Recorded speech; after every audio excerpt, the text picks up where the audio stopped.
Selamat siang kepada teman-teman media. Izin saya pada hari keempat ya, pasca ledakan pada tanggal 11 November 2025 jam 12.30, kami ingin menyampaikan bahwa kondisi pasien saat ini sama seperti kemarin. Jadi ada, sebentar ya saya lihat, 11 orang, 1 orang masih di ICU dan kemudian sisanya di rawat inap. Kondisi yang dirawat inap berangsur mulai membaik. Ada kemungkinan bahwa 1 orang sedang dilakukan asesmen dan apabila boleh oleh DPJP-nya mungkin sore nanti akan pulang atau mungkin besok. Kita doakan bersama semoga bisa pulang. Adapun yang di ICU kondisinya memang masih cukup parah dan serius, jadi belum bisa pindah ke ruang ranap biasa. Saat ini penanganannya dilakukan secara multidisipliner. Ini meliputi dokter anestesi konsultan intensive care, ini sebagai kaptennya. Kemudian dibantu oleh 6 spesialis ya, yaitu bedah ortopedi, bedah plastik, paru, mata, THT, dan bedah mulut. Didukung oleh spesialis penunjang, radiologi, patologi, mikrobiologi, dan rehab medik. Kondisinya saat ini sudah bisa merespon dan sedang dilakukan tindakan-tindakan termasuk rencana untuk kemungkinan dilakukan skin grafting ya untuk luka bakar yang terjadi pada bagian muka dan bagian yang lainnya. Sementara itu yang bisa kami sampaikan kepada teman-teman untuk update-nya. Oh ya, yang kedua ya, kami juga mulai melakukan asesmen lebih mendalam. Jadi 3 hari pertama itu fokusnya adalah untuk menyelamatkan jiwa. Namun sekarang masuk ke dalam membahas masalah potensi kecacatan.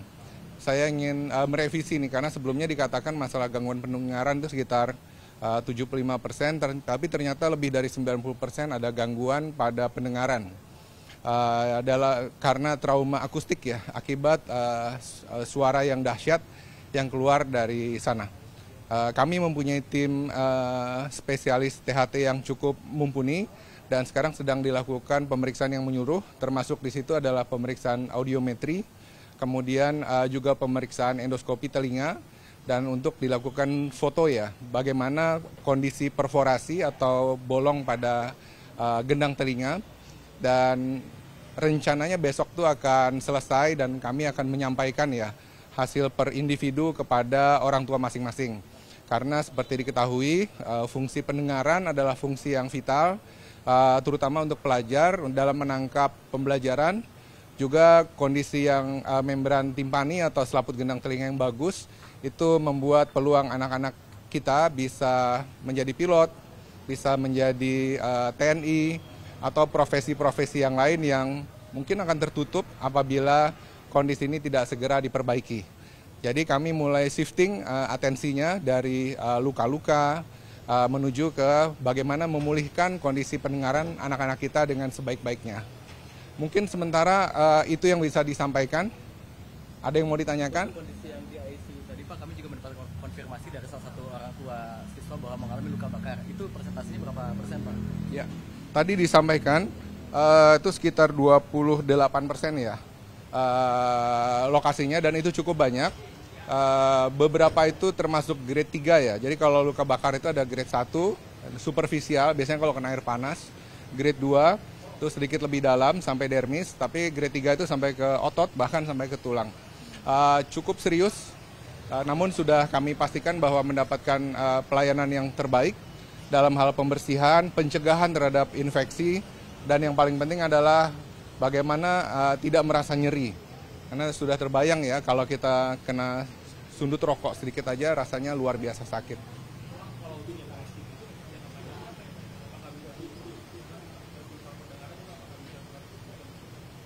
Baik, saya tadi berdiskusi dengan kepala KSM ya, kelompok staf medis THT, Dr. Fikri, spesialis THT, dengan Dr. Habli, spesialis THT. Jadi yang paling penting adalah dilakukan pemetaan dahulu, ini yang kita lakukan sampai besok. Nanti sesuai dengan kondisi anak-anak ya, kalau dia bolong 100%, bolong 50%, dan kemudian tindakannya akan bervariasi ya. Memang tidak akan pulih 100% sempurna, namun misalnya terjadi bolong apabila ditangani lebih awal ya, dalam 2 minggu, atau golden periodnya, maka peluangnya untuk berhasil lebih baik. Itu yang sedang kita usahakan agar itu bisa berjalan dengan cepat. Beberapa sudah, tapi kan ini jumlahnya cukup banyak ya. Karena bukan saja yang 11 nih, kan ada juga yang kemarin kondisinya baik, terus pulang dan berobat ke poli. Dan kemudian sekarang kita usahakan endoskopi tadi ya untuk telinga, difoto supaya kita tahu bagaimana kondisinya. Nah secara umum ya, karena anak-anak ini masih muda dan bugar, biasanya kalau di bawah 50% dalam 2 minggu itu biasanya bisa mengecil atau menutup secara alamiah. Namun kalau sudah 100% biasanya susah. Nah ini yang sedang kita lakukan assessment. Selain itu, bukan hanya secara anatomis ya, tapi juga secara fisiologis. Fungsi membran timpani atau gendang telinga adalah untuk fungsi pendengaran. Jadi kita punya alat audiometri di lantai 2, itu kita bisa melihat ya, pada frekuensi suara berapa hertz, pada volume suara berapa desibel, pada telinga kiri dan telinga kanan itu mengalami penurunan kinerja. Nah itu juga cukup lama, itu bisa 2 jam untuk per anak bisa dikerjakan. Nah kita mau mengerjakannya secara hati-hati dan terstruktur dan sistematis. Nanti setelah itu rencananya kita akan mengumpulkan nih para ibu-ibunya untuk bisa kita lakukan informasi sehingga nanti bisa dilakukan penanganan yang terarah.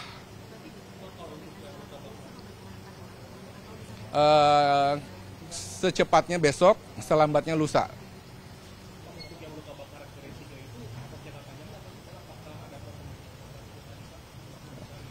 Baik. Jadi kalau potensi yang pada grade 3 kesulitannya adalah bagaimana regenerasi dan pulih seperti sempurna. Kalau dibiarkan untuk sembuh secara alami biasanya tidak bisa dan terjadi namanya sebuah scar tissue ya atau cicatrix. Dan itu bisa menimbulkan bukan saja masalah kosmetik tapi juga masalah fisiologik. Dan biasanya dilakukan skin grafting atau tandur kulit, diambil dari tempat yang lain dan kemudian dipindahkan. Tapi seperti disampaikan ya, ini dilakukan secara bertahap karena trauma yang dialami, maksudnya cedera atau perlukaan yang dialami itu ada beberapa. Pada telinga ada, pada mata ada, kemudian trauma ledakan pada dada juga ada, sehingga perlu dilakukan secara bertahap. Jadi sesuai dengan prioritas dan tidak bisa bersamaan.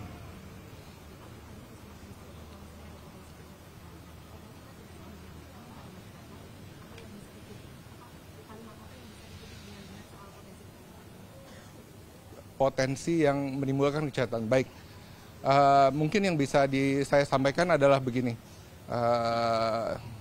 Trauma itu ada 2 ya setelah pasca ledakan. Pertama jasmani dan rohani. Dan kalau rohani atau konseling sudah dilakukan multidisipliner ya, teman-teman dari Kemensos, pendampingan dari KPAI, Biro Psikologi Kepolisian. Kami fokusnya pada trauma jasmani. Nah, trauma jasmani itu ada yang meliputi panca indera, jadi penglihatan, pendengaran, dan lain-lain. Dan ada juga yang terlibat dalam masalah motorik ya, atau pergerakan. Nah, fokus kita kemarin adalah bagaimana menyelamatkan organ vital yang terdampak, jantung, otak, ginjal, paru, kemudian tulang, dan otot. Dan kemudian saat ini yang kami lihat ya, trauma ledakan secara khas dampak yang paling sering terjadi adalah pada pendengaran dan kedua pada penglihatan.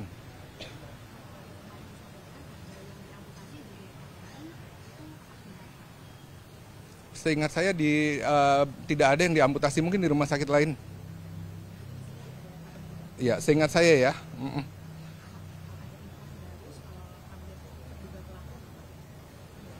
Mungkin tentang terduga pelaku karena sudah disampaikan ya oleh pihak kepolisian bahwa telah terjadi pemindahan ke Rumah Sakit Polri, maka saya bisa mengkonfirmasi bahwa terduga pelaku sudah tidak dirawat di sini lagi. Mengenai kondisi terakhir, karena saya tidak ikut sejak pemindahan sampai sekarang, harus ditanyakan kepada kepolisian. Namun pada waktu kita pindahkan, kondisinya transportable.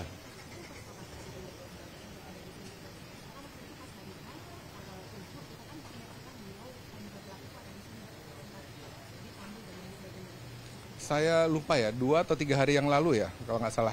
Jadi sempat menginap semalam lah.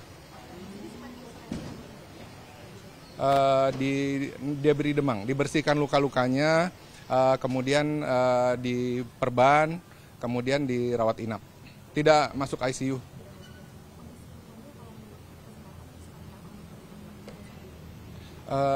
Saya nggak terlalu fokus di situ, jadi nggak bisa berkomentar kondisinya. Tapi pada waktu mau dipindahkan atas perintah Kapolri, saya sudah pastikan ya bahwa kondisinya itu transportable. Transportable itu artinya pada waktu pemindahan 1 jam tidak mengancam jiwa. Iya. Tidak.